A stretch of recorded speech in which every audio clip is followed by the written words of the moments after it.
Minded podcast powered by the CDA Paris edition, presented by Maison et Objets and Paris Design Week. So glad the opportunity to have both of you with me. How exciting is this? We're delighted to be here. I know you both have a wonderful new collection that I want to hear all about it. Seascape, can you tell us a little bit how this whole thing started? It starts with a travel, actually. A travel on the beach where, what was it in Miami? It was in Miami, yeah. We were doing a project for Renzo Piano, 87 Park, which is a project for condominiums, and we were looking for inspiration for the materiality in the project. And we came across the sea grape leaves, which had fallen on the ground, and they change colour, like if they get suntanned, and they take on this really caramel, nice colour, beautiful. And we had a walk actually on the beach because the building Julia is talking about is facing the ocean, and we spend hours walking on the beach and collects what we find on the floor. So we bring back to Paris sand, stones, leaves, and so we create a box of materials which inspire the projects for later on. People in Miami probably was wondering what those people are doing collecting leaves in the beach. Yeah, and the team also went, "What is this? They're bringing sand back?" And then when we had a kind of invitation to design a piece, we had a discussion all together, Julia and I. What can we do? It's going to be a table. What shape? Something very simple. And then we had those leaves in your office. Yeah. And we said maybe something a bit more rough, a bit more solid. And then the story starts by playing with the leaves. And we create a collection of tables based on these natural elements, let's say. So at that point, there wasn't a plan to develop a collection. We're just interested about the material.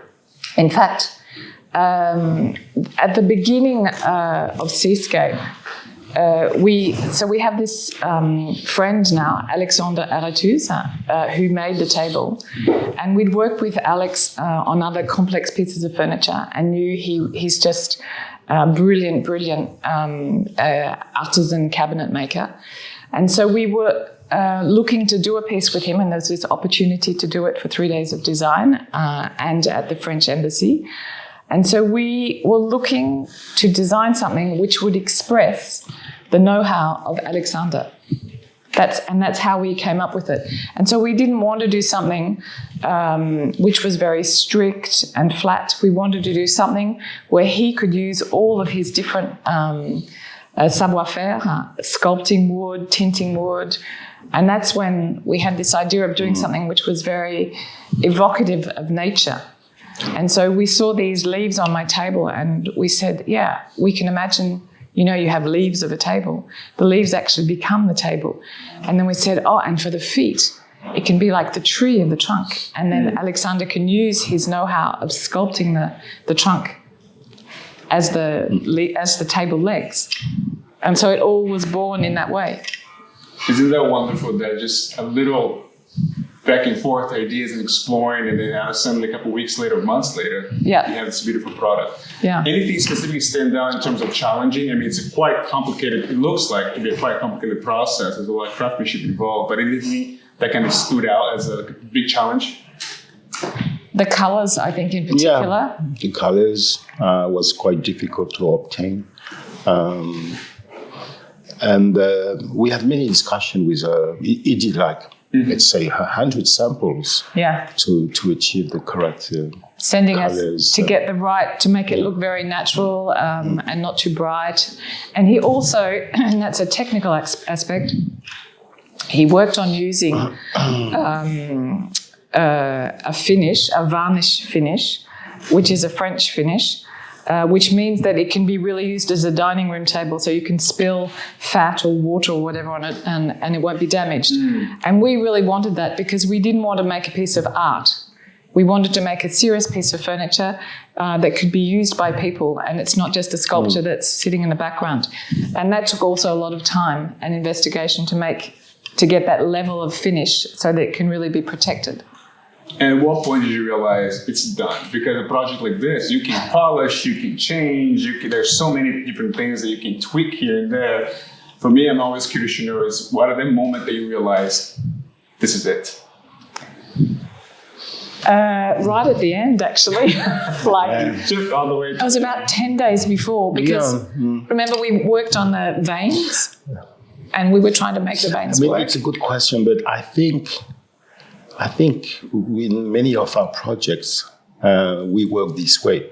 And I think we know what we want, actually. Mm-hmm. And in working with artisans like him is fantastic.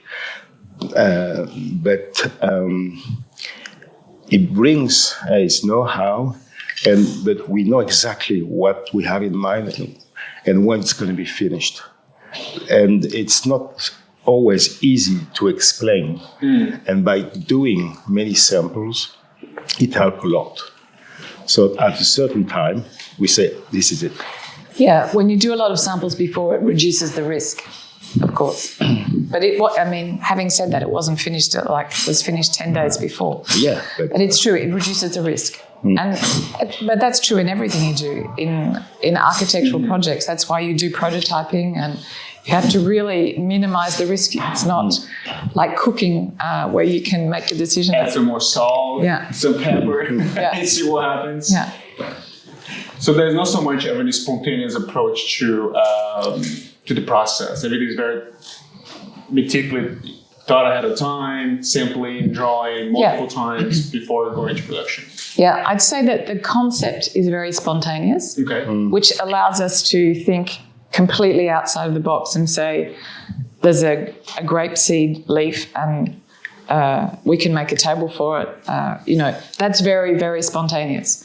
But once we have the design, then it needs to be very controlled and you need to test everything. Yeah. Because it's not a piece of art. Mm-hmm. I think in art you can be more spontaneous right until the end. But when you're making something that people have to use and it's being pushed to its limits in terms of being touched, being scratched, being lived with, you can't be that spontaneous. Now, the firm has been busy for the last 15 years. So many projects and everything going on. I'm always interested to know what made you decide to take on this project instead of anything else. I'm sure there's tons of opportunities. People always reaching out to do different things. What about specific Seascape that kind of stand out, that you feel like this is something we want to spend time and energy in developing?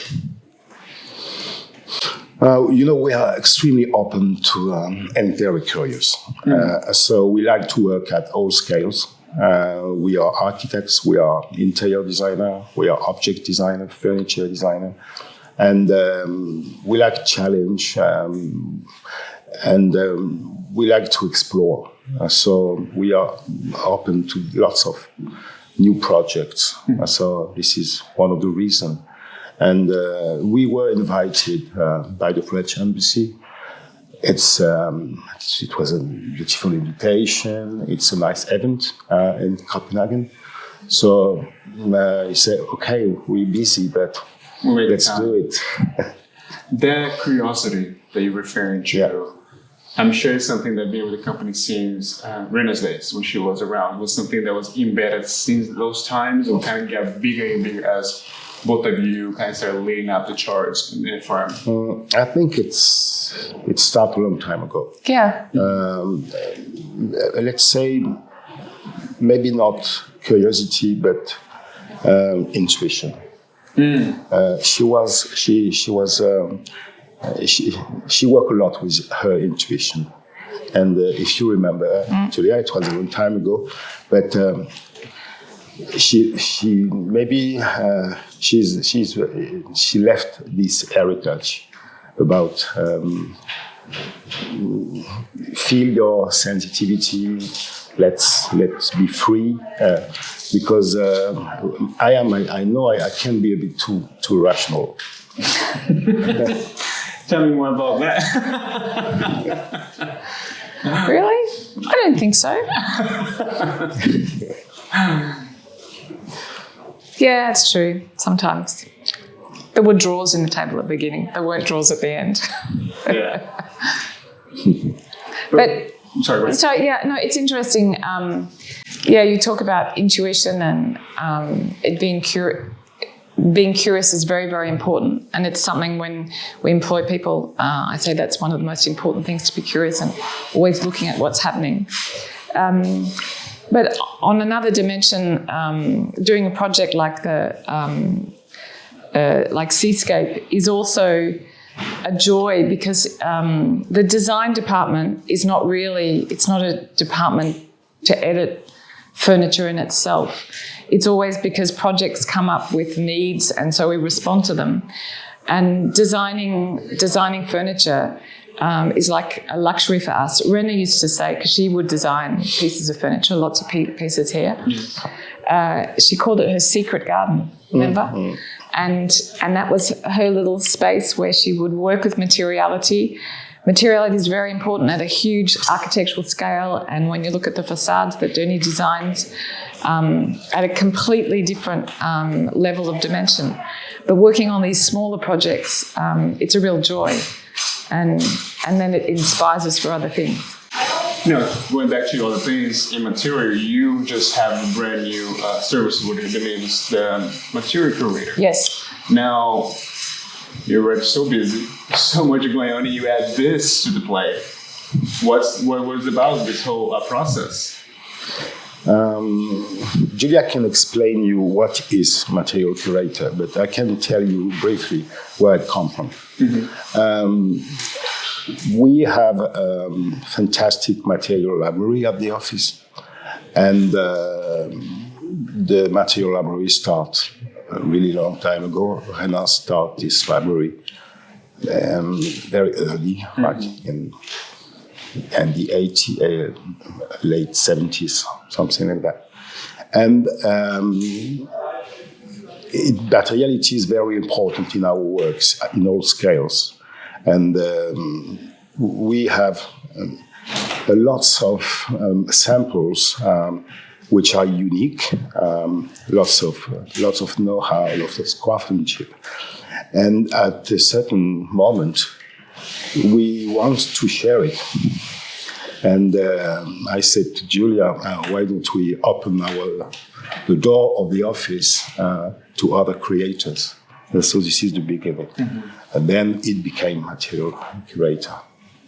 Yeah, it's been a real inspiration for us to find materials also local sourcing. Because when you do a project, if you have materials that come from where the project is, it gives a real depth of contextuality to the projects. And this is how we started building up all of the different materials that we have. And it's one of the most important core parts of every project, the materiality and the contextuality and how they work together. And so now we're able to offer that to clients who can come and see us on a very small scale in terms of colour and an advice of different materials that you can use, or help them source different materials in different areas all around the world.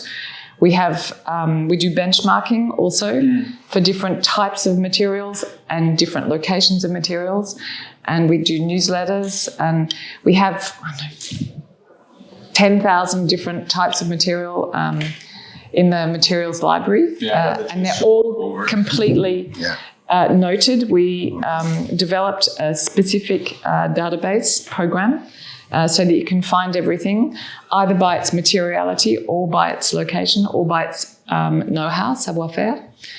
And it's really exciting now to start sharing that with different architects, clients, individual people. So this would be almost something that any interior designer like that would have access. Yes. Yes, they just come and see us. Yeah. So they have to come physically here, or can they log in? For example, someone in the US would be able to access it. Well, they have to contact us, and then we'd work out how what they want to do, and it's not. They don't log in directly to the database, but we can provide them with whatever they need. Service. Yeah. That's very interesting. How do you maintain a little bit of the balance? Because a lot of that is, you mentioned, the craftsmanship, some of the material, but also I'm sure there's a lot of innovation applied to the technique. Yes. Are you constantly looking for those people or pursuing those new techniques, or that just come along through the projects you're working on? We're constantly looking for things. And sometimes... And during the project also. Yeah, doing the project inspires that. But also we look for things, and sometimes we find something that we adore and think that the materiality is incredible. And sometimes we wait 5 or 6 years to find a project where it's compatible and where we believe we can use it. So it's both. And one thing that I think is very interesting about this is there's almost an archive of material and craftsmanship that we don't have that in the industry, right? Either you have access to someone who knows, and you'll be able to find new ones, new ways to do it, old ways to do it, traditional ways to do it, and in one place so the future generation can come and see it and also learn about it. So that's quite fascinating on an educational level as well. Yes, absolutely. No, it's very important. Now, one aspect I'm always very interested in, beyond, of course, the work, the projects, and inspiration, is how everything started. I mean, how old were you that you decided, like, I must be a designer, I must work in architecture? Was it something that sparked in an early age, or was late in life to figure it out? No, I might as well start doing this. Well, how was it for you, Denis? I think it's a very early decision, very early.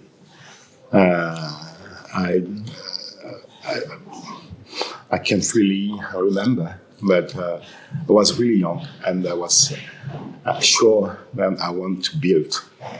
Don't know what to build something solid. And then I start my studies. It was like more than a passion.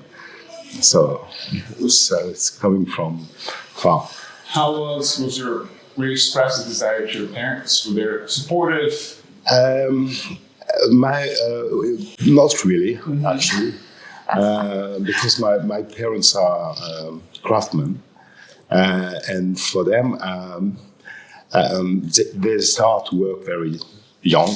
Yeah. And so when I told them, I want to be an architect, and it's going to be 7 years at school, architectural school, they say, wow, 7 years, but you have to work.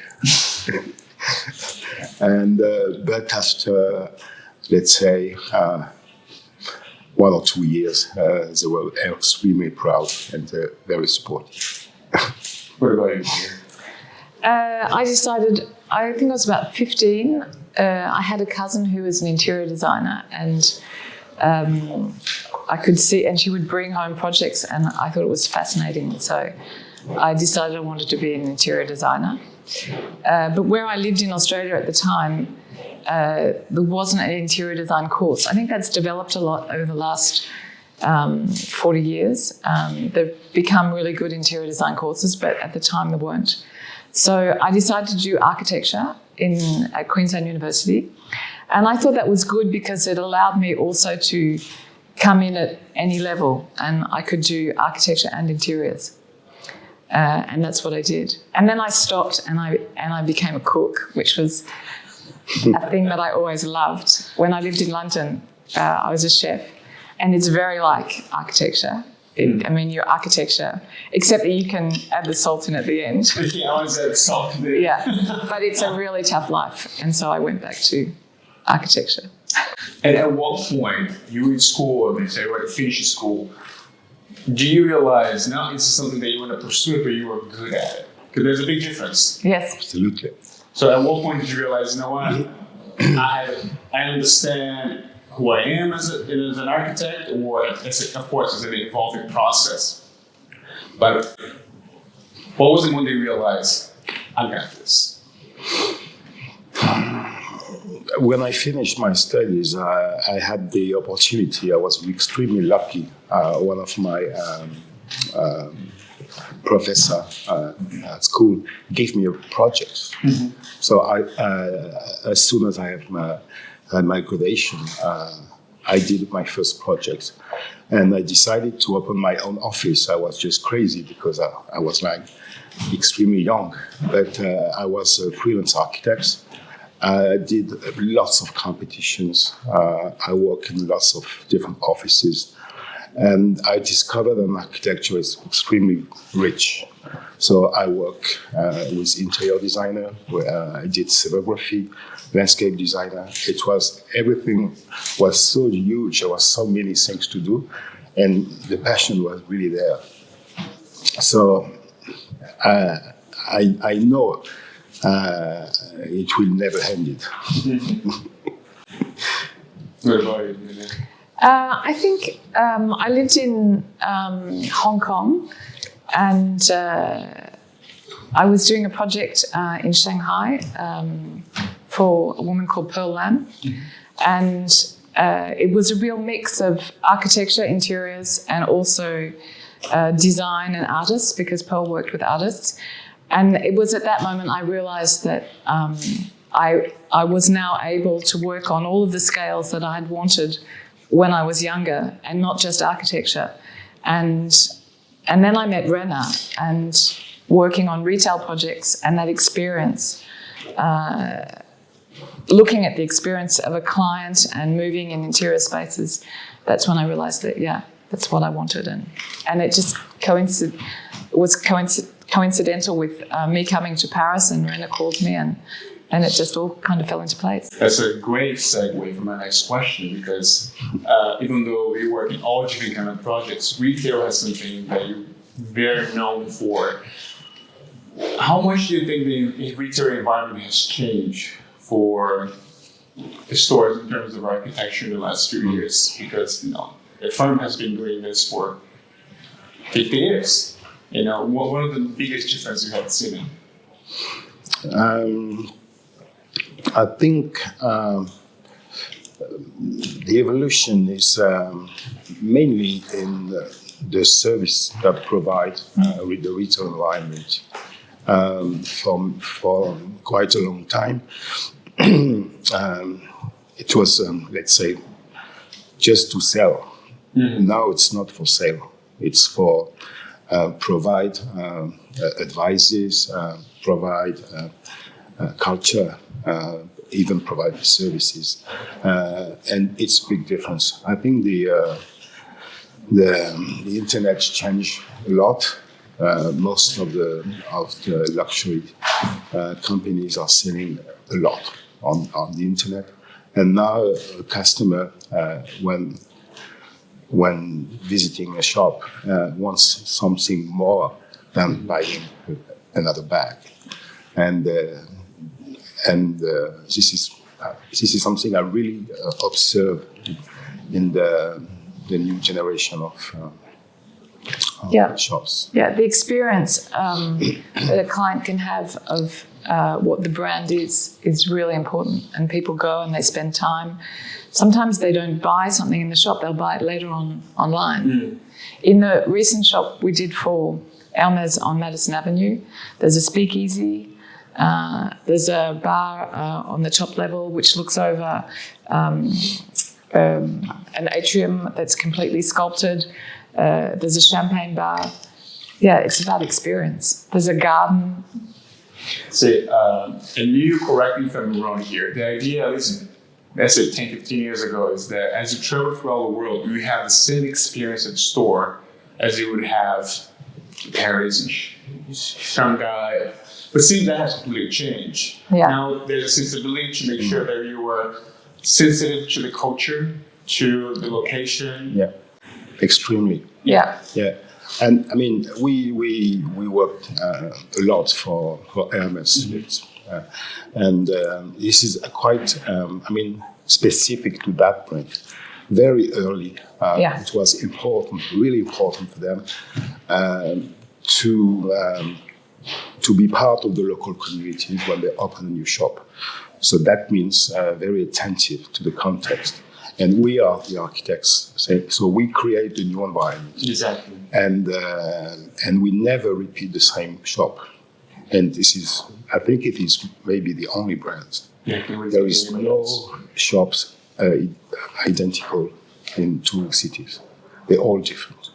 So at this point, you were visiting the location, you get to know a little bit more about the region, so you can start incorporating those materials. Yeah, and that's where that came from, that desire to find local materials, because it was helping us conceptually when we were looking at how the shop can be an ambassador in whatever context it finds itself. Now, the firm has been incredibly accomplished in the last few years. We have done so many incredible projects as well. Is there anything, and you have a brand new baby with Material Curator, but are there any more goals or projects or things that you like to do for the firm, or pretty busy right now, can't really think about future works? No, I mean, we always looking tomorrow. And we're still curious every morning. So I think we want to do a lot more. And there is certain programs we really want to explore one day. Like what? Like working more in a cultural field, like museum, and I love one day to design a church. I keep hearing church when I ask this question. Yeah. What about church? It seems... It's like a dream for an architect, you know. I mean, for me, it's only spirituality. So it's really the essence of creating a space only for spirituality. It's beautiful. Designing a church, I'll come in at the end with the furniture. I think in terms of where we would like to move now with the office, we're very proud of the recent project we did for Paris and Morlan. And it's the first hotel that the office has done in many years. Renner did a hotel many years ago. But this is the first hotel we've done, and it's been an incredible experience. And we're now working on other hotels. We have one in Ashman and one in Martinique. And it's great for the teams also to work on different programs, and they feed each other in terms of creativity. And that's something we like to develop more and more, hospitality.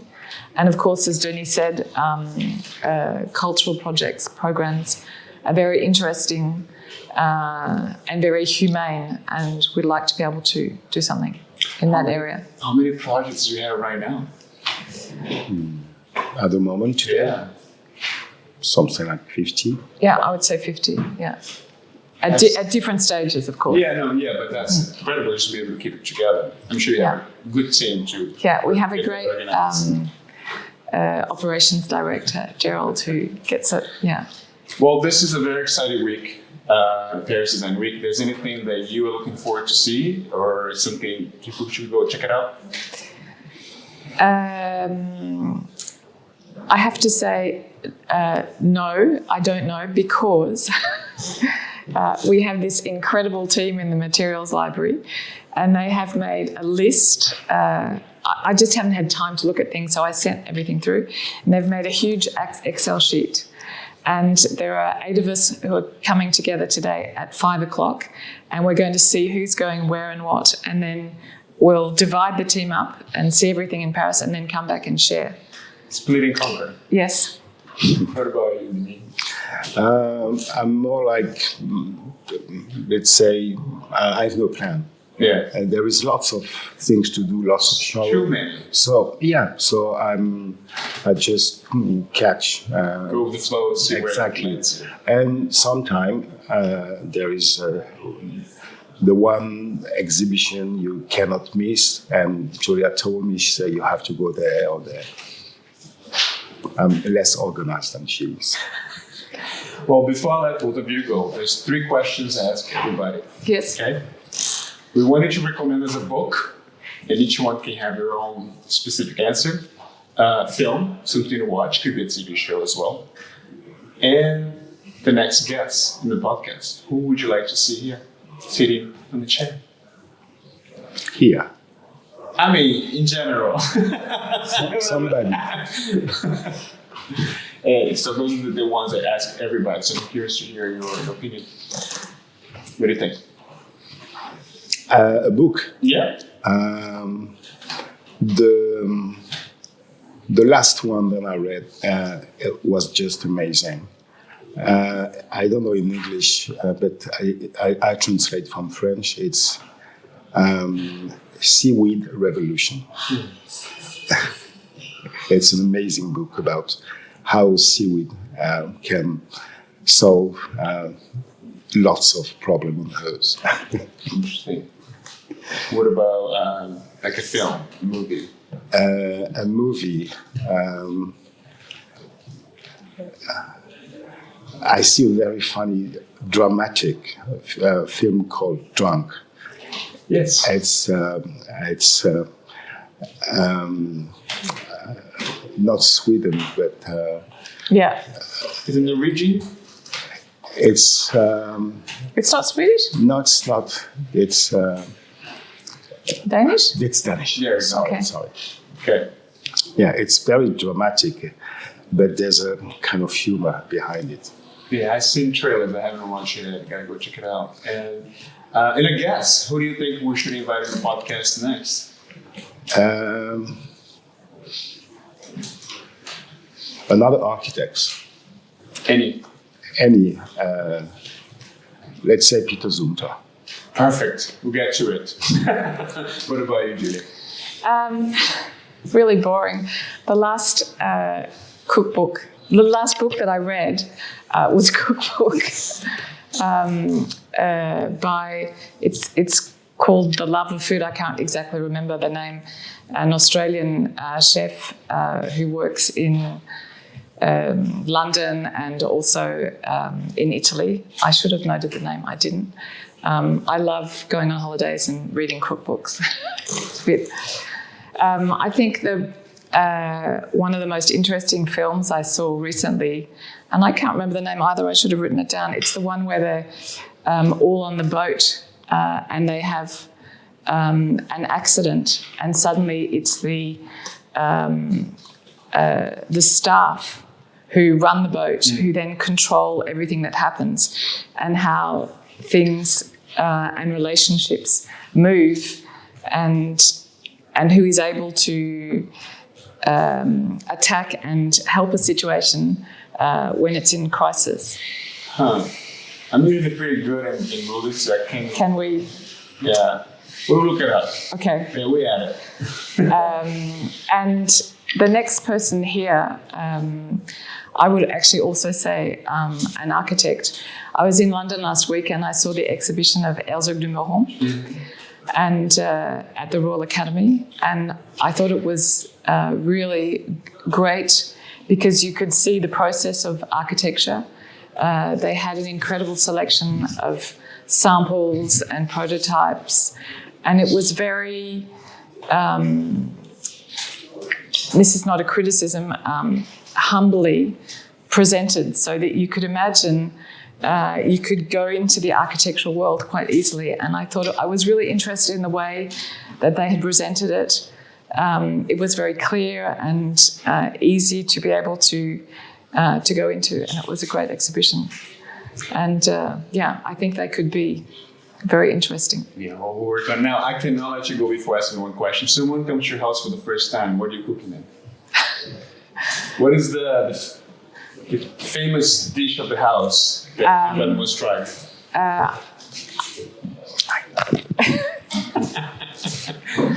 Well, in terms of a main course, I would say something that I make very often is ossobuco. Okay.